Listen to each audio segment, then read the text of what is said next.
to Coffee with Chiros. We are your Chiros, Dr. Kelsey Hogemiller and Dr. Michelle Anthony. And we're here to educate you on things that we've learned along our journey as chiropractors, moms, and wives.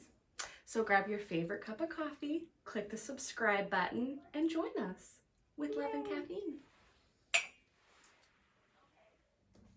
All right, guys. So today we're going to be talking about lateral epicondylitis, which is otherwise known as tennis elbow. So we see a lot of both tennis and golfer's elbow. So today we're going to be talking about, like I said, the lateral one, which is tennis elbow. So epicondylitis is essentially caused by repetitive gripping and lifting, which causes inflammation in the tendons of the forearm. So for tennis elbow specifically, it affects the lateral part of the arm, which is the outside part of the arm, essentially from like that repetitive kind of bending back of the wrist. Pickleball players is another one, but even like outside of athletics, we also see this a lot with plumbers, painters, all sorts of people can have this. So essentially a lot of times patients will present to us with pain at the elbow. Sometimes we'll even have a burning sensation at the elbow. It can even kind of go down into the arm, stiffness in the elbow, things like that. That's usually how they're presented to us. So the other thing to note with tennis elbow is that a lot of people will get this confused with carpal tunnel. So they'll come into us thinking that they have carpal tunnel because, like I said earlier, they can have some of that pain and burning down into the arm. And so they'll just kind of say, you know, I've got that burning, and especially in that wrist. And so they kind of will think that it's more related to carpal tunnel. So there's a couple ways that we can test for lateral epicondylitis. So it's a pretty easy test. Essentially all it is I'm gonna have her put her hand in her fist, extend her wrist back like this, and I'm gonna say to her, I'm gonna try to push your wrist down, just don't let me. And I'll kind of stabilize at the elbow too. So when I push down, there's two things that we're looking for. We're looking for pain at this lateral part of the elbow, as well as weakness. So when I push this down, she'll kind of struggle a little bit. And a lot of times I always call it like the face sign, but a lot of times you'll see patients make a funny face when you do this. They'll kind of like squint their nose like it's difficult for them or it's painful for them. And then, like I said, they'll kind of feel that pain right at lateral aspect of elbow. And sometimes too, I'll see patients like lean away because they're compensating using other muscles of their back, their neck, their shoulder, anything like that to try to resist you, because no one wants to be weak per se in that area. Yeah. So another like good thing that I always tell patients that do have this condition, stretching wise, a really easy thing to do is to literally just essentially do that same motion and add pressure right here, which, I mean, I don't have this condition, and even me doing this, like I can really feel that stretch in those forearm muscles. Mm-hmm. I actually used to I played tennis in high school and college. And this was actually a stretch that we just did as our warm up and cool down almost every day to kind of help prevent that tightness and inflammation in those tendons. So stretching wise, just really easy to do that. We're also going to go over today, we'll kind of show like treatment wise some things that we do as well to treat this. So, yeah, exactly. Okay, so I have Dr. Michelle Anthony on the table. I'm going to be adjusting her for the lateral epicondylitis. So lateral epicondylitis in the elbow can actually stem also too from the thoracic spine and the cervical spine. So we want to clear this area, making sure there's no restrictions here, no restrictions here. We'll check the shoulder blade, the whole shoulder joint complex, elbow, wrist, and even some of the carpal bones in the hand. So Michelle, I adjust quite often, so we're actually going to do more of a manual style to this area. Again, as we've said in past videos, you don't necessarily have to be adjusted this way. This is just how we typically adjust each other. So I'm actually motioning, checking for any restrictions. Oh, you're tight. Mm-hmm. I'm going to lift your chin up just a bit. Take a deep breath in, go ahead and exhale. Good, and you can relax.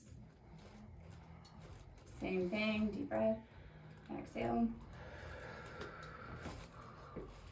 So I am gonna call out my ladies here. Women, you carry your stress mostly in the upper back and neck. both emotional and physical stress. We do wear sports bras, different kinds of bras, lots of layers, added stress to this area. Again, no motion here equals no motion here to here to here. It's just a chain reaction.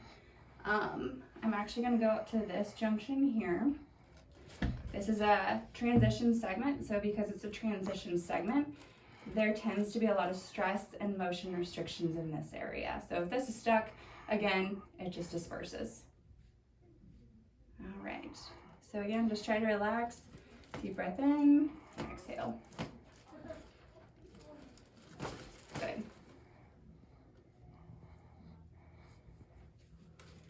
Deep breath, exhale. Good. So before I move into the neck, I'm actually going to scan her shoulder blade using the activator instrument and the activator protocol that we typically use here in the office. So we come down here, check her feet. She is typically right short. Her pelvis is typically off on the right. Today it's not, but I'm just going to go off of it being right short. So let me have you turn your head to the right. Take your right arm down by your side and squeeze that elbow into your side for me. Yep, hold it there. So she's shortened, so that's obviously affected. I take it up, it lengthened. She has a lateral shoulder blade. Okay, so winging of the shoulder blade. So here's our activator instrument. Sorry, can you see me? Again, we've talked about this in past videos. So I'm gonna find the shoulder blade, and since she's gone lateral, so it's winging, I need you to pull it back. So we're gonna go medial. This can be a little tender. We're gonna go out here on the humerus. Can you still see me, or do I need to go up here? You're good. Okay. And then we're gonna go out here.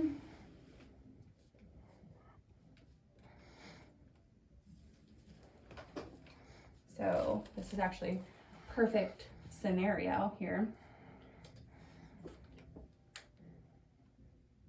Going on the ulna, and then down into the wrist on the carpals. Okay. I can also do a stress check on the radius of the ulna and the elbow to see if there's anything else going on. But before we get there, I'm gonna go ahead and clear her neck just for visualization with the camera. So go ahead and flip over on your back. Take this out too. I mean, you do you, girl.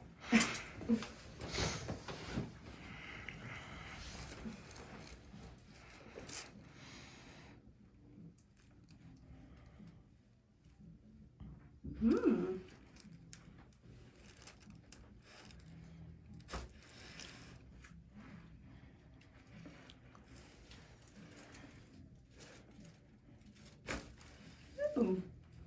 Definitely needed that.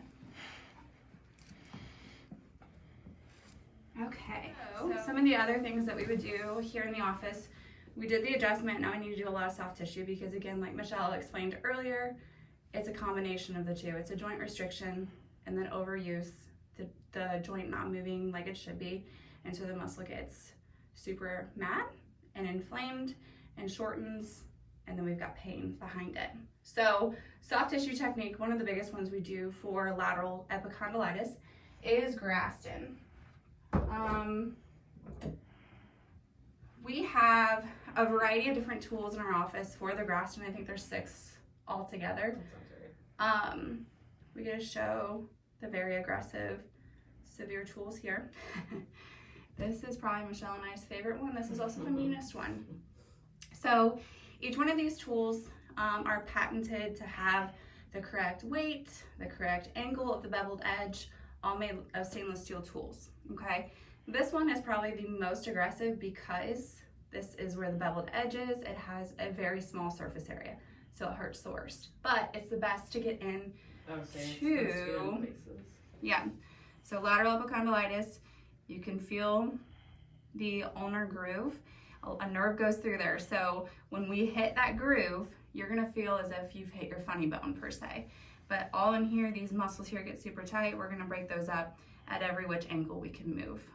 This one isn't as aggressive because this is where the beveled edge is. As you can see, there's a lot larger surface area, but it's great for larger muscles, okay?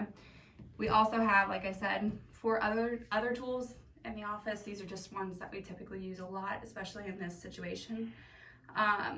Graston is a very aggressive technique in the sense of you do have to fill out a questionnaire to make sure that you're a good candidate for it. You don't have any underlying issues that would essentially contradict it. With Graston, it breaks up the soft tissue looking for any of those restrictions. Feels like gravel per se. We'll sit there and we'll scrape the heck out of them. Side effect, soreness, bruising. But more mobility and time.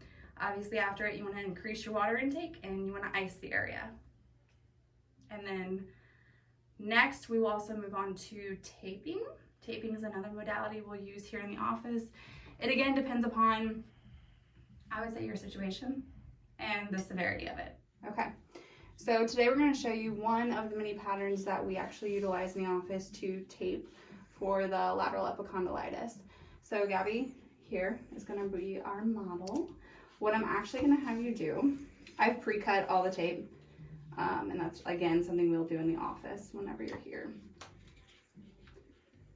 Okay, so I need you're going to slide your index and middle through here. Okay, perfect. And then point your fingers down. Okay, so we're going to fasten this below. So you can just see it goes like this. Okay, and then you're going to flex your whole wrist. If I can find my tape.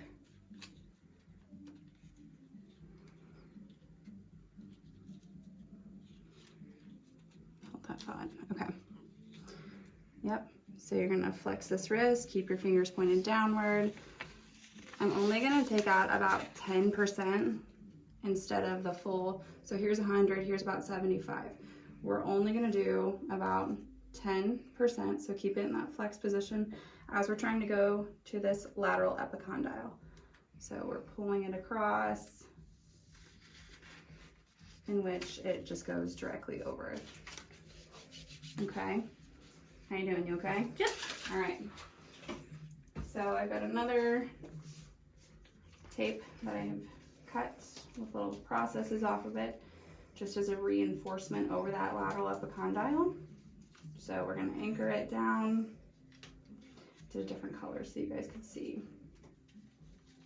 So just anchor it like so. Again, just a little added reinforcement. Keep everything flexed as is. This one, so this one we did 10. This one we're gonna do about 75. So pull it back just a bit from 100. You're just gonna literally wrap around the forearm, just like so.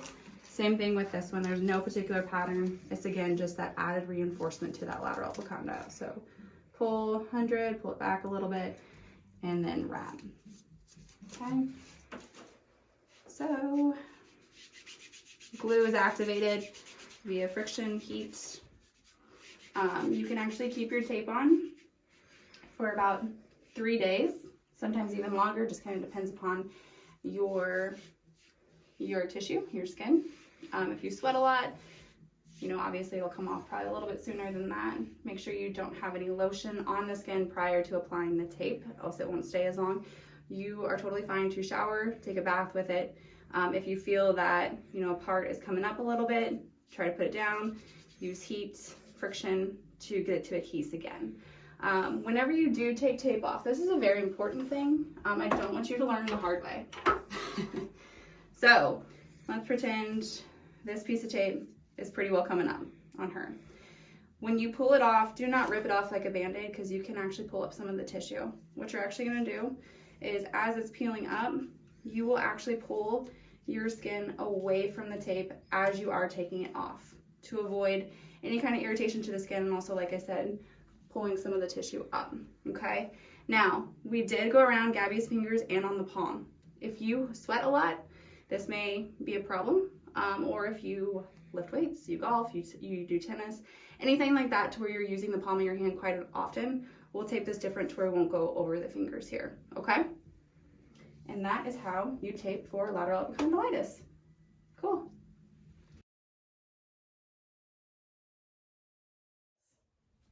Yay!